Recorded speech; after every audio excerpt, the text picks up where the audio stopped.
এই মুহূর্তে রয়েছে শ্যামবাজারে। আমরা জানি শ্যামবাজার অত্যন্ত গুরুত্বপূর্ণ একটি ক্রসিং বা মোড়, এবং সেখান থেকে তৃণমূল কংগ্রেসের কর্মী সমর্থকরা আসছেন। কি ছবি?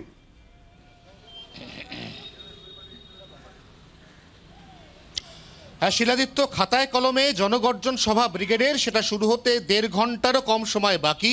প্রস্তুত শ্যামবাজার পাঁচমাথার মোড়। এখানকার যুব তৃণমূল কংগ্রেস কর্মীদের দায়িত্ব দেওয়া হয়েছে যে শ্যামবাজার পাঁচমাথার মোড়ে উত্তর কলকাতা থেকে যে কেন্দ্রীয় মিছিল, যা মূলত শ্যামপুকুর এবং কাশীপুর বেলগাছিয়া বিধানসভা এলাকা ছাড়াও উত্তর শহরতলি অর্থাৎ ব্যারাকপুর ট্রাঙ্ক রোড হয়ে যে সমস্ত গাড়ি বা মিছিল আসবে সেগুলিকে ব্রিগেডমুখী বা পরিচালনা করা।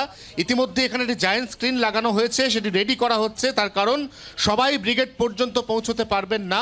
যারা শ্যামবাজার পাঁচমাথা মোড় পর্যন্ত আসতে পারবেন তারা ব্রিগেডে কি চলছে, মুখ্যমন্ত্রী মমতা বন্দ্যোপাধ্যায়, অভিষেক বন্দ্যোপাধ্যায়রা কি বলছেন তা কিন্তু তারা এখানে দাঁড়িয়ে বা বসে শুনতে পাবেন।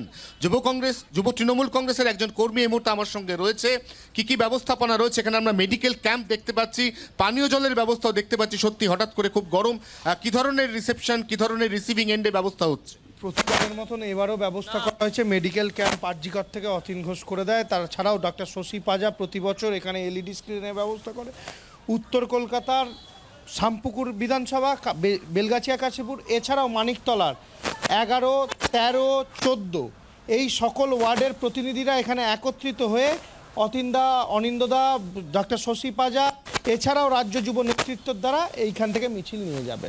আমরা সেই দেখাতে চাইবো ক্যাম্পের ছবি। এখানে সমস্ত রকম প্রস্তুতি নেওয়া হয়েছে, মেডিকেল ক্যাম্প খোলা হয়েছে, জনগর্জন সভা, ব্রিগেডমুখী জনতা যারা উত্তর কলকাতা উত্তর শহরতলি থেকে পায়ে এই শ্যামবাজার পাঁচমাথা মোড় দিয়ে সেন্ট্রাল অ্যাভিনিউ হয়ে সোজা পৌঁছবেন ব্রিগেডে, তাদের জন্য একদিকে যেমন প্রশাসনিক প্রস্তুতি তেমনি দলীয় স্তরের প্রস্তুতি সম্পূর্ণ।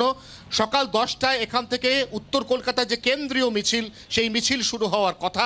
কারণ আজকে ব্রিগেডের জনগর্জন যে সভা, এই সভা শুরুর সময় দেওয়া হয়েছে বেলা 11টা। শিলাদিত্য। বাংলার আওয়াজ, বাঙালির আবেগ, জি 24 ঘন্টা।